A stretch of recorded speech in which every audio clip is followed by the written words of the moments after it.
Okay, key stores. The key store concept is a very important concept to understand. It's the way to identify yourself in Android development. So I'm going to go through and explore specifically what a key store is, why it's important, and how to use them.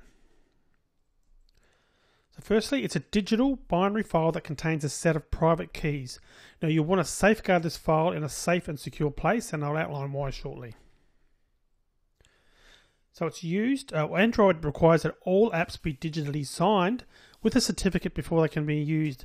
Now that's done at the operating system level automatically.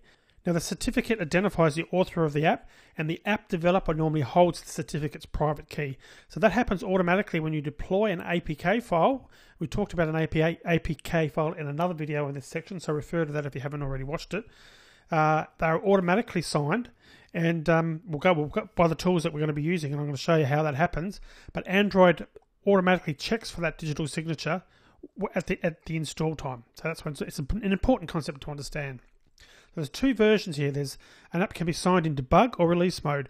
Debug mode is used during development, and throughout this course, that's all we've done to date. We've used the debug mode. And release is only when it's time to distribute your app, to upload it to the App Store.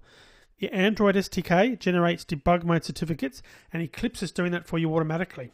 I'm going to go into a video in this section and show you where those debug mode key stores and so forth are set up, but you'll need to create your own release certificates when you're at the stage of deploying your apps to any Android app store. The process is create a key store. That's a once-only process.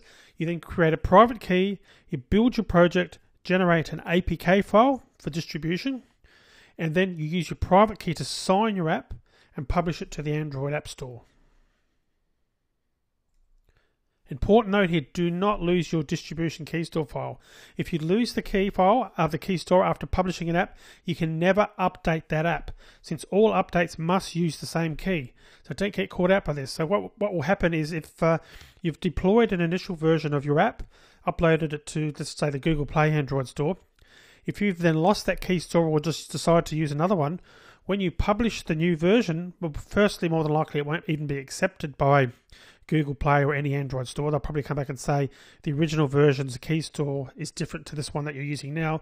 But even if it did get through, there's automatic security built into Android to check for updates. So if you're releasing an update, it would automatically look at the original version of the app and notice that the key store, the public key, which is part of this process automatically sort of done by Android, are different, and it would prevent the update going through. So the only way people could get updates would be to delete your current version and install the basic version from scratch again. So bottom line is, make sure you're creating a key store file literally once, and you're always using that same key store file, and you won't get caught out. And just another note, may or may not be an issue for you, but if someone else has your private key and key store, they can effectively use your identity when signing apps. So, essentially they can sign it on your behalf, and they can publish apps in your name, so to speak. Not necessarily a problem, and it is sometimes a common thing to give developers access, just something to be cautious of and to know ahead of time so you can make a decision about whether you want to do that or not. And again, generally you use one key store and many private keys, and private keys are actually stored in the key store as well. Anyway, go through and check out the following videos in this section for a how-to. We're going to go through the process of creating key stores. We're going to create a private key as well, and I'm going to also show you the APK file, the process where it is automatically done by Eclipse for debug applications, and also when we're releasing, the process we've got to go through to create the key store and so on and so forth when we're sort of releasing it to the Google Play Android store. So let's get into that.